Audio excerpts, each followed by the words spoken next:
நாம் ஃப்ரைட் ரைஸ்க்கு சைட் டிஷ்ஷாக இதை பரிமாறினாலும் மிக சுவையாக இருக்கும்.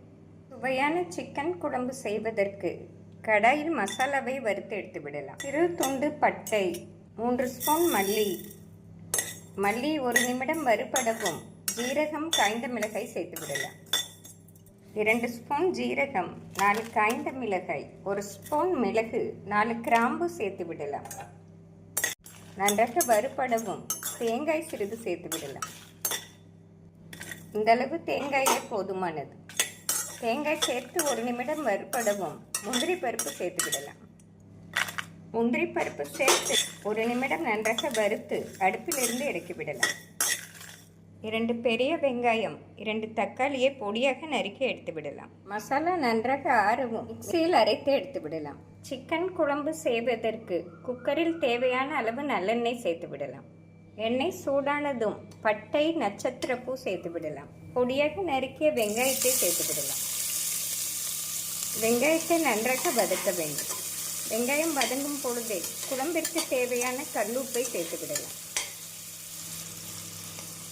மசாலாவை இந்தளவு நன்றாக அரைத்து எடுத்து விடலாம். வெங்காயம் இந்தளவு நன்றாக வதங்கவும் 1 ஸ்பூன் இஞ்சி பூண்டு விழுது சேர்த்து விடலாம். இஞ்சி பூண்டு விழுது சேர்த்து நன்றாக வதக்க வேண்டும். 2 நிமிடம் வதக்கிய பின் தக்காளியை சேர்த்து விடலாம். வெங்காயம், இஞ்சி பூண்டு விழுது இந்தளவு வதங்கவும் நறுக்கிய தக்காளியை சேர்த்து விடலாம். வெங்காயம், தக்காளி நன்றாக மசிந்து வரவும் அரைத்த மசாலாவை சேர்த்து விடலாம். அரைத்த மசாலா சேர்த்து 1 நிமிடம் நன்றாக வதக்க வேண்டும். 1 நிமிடம் வதக்கிய பின் சிக்கனை சேர்த்து விடலாம். சிக்கனை நன்றாக சுத்தம் செய்து எடுத்து விடலாம்.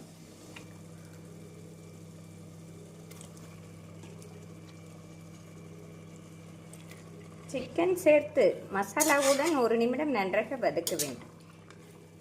ஃப்ரெண்ட்ஸ், சிக்கன் மசாலாவுடன் இந்தளவு வதங்கவும் மஞ்சள் பொடி, மசால் பொடி சேர்த்து விடலாம். 1 ஸ்பூன் தனி வத்தல் பொடி, 2 ஸ்பூன் குழம்பு மசால் பொடி. மசால் பொடி சேர்த்து சிக்கனுடன் நன்றாக மிக்ஸ் செய்ய வேண்டும். சிக்கன் மசாலாவுடன் இந்தளவு வதங்கி வரவும் குழம்பிற்கு தேவையான அளவு தண்ணீர் சேர்த்து விடலாம். குழம்பு நன்றாக கொதித்து வரவும் உப்பு சரிபார்த்து மூடி போட்டு 4 விசில் வைத்து எடுத்து விடலாம். குக்கர் ப்ரெஷர் ரிலீஸ் ஆகவும் திறந்து விடலாம்.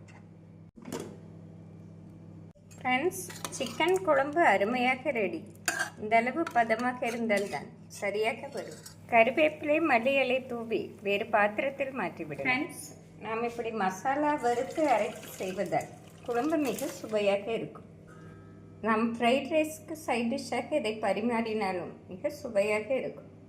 இந்த சுவையான கோழி குழம்பை சூடான சாதத்துடன் சாப்பிட்டோம் என்றால் மிக சுவையாக இருக்கும். இட்லி, சப்பாத்தி, தோசைக்கு இதை சைட் டிஷ்ஷாக வைத்து பரிமாறினோம் என்றால் வீட்டில் உள்ள அனைவரும் விரும்பி சாப்பிடுவார்கள். ஃப்ரெண்ட்ஸ், மிக எளிமையாக செய்யக்கூடிய கோழி குழம்பை செய்து பார்த்து எப்படி இருக்கிறது என்று கூறுங்கள். Thank you friends.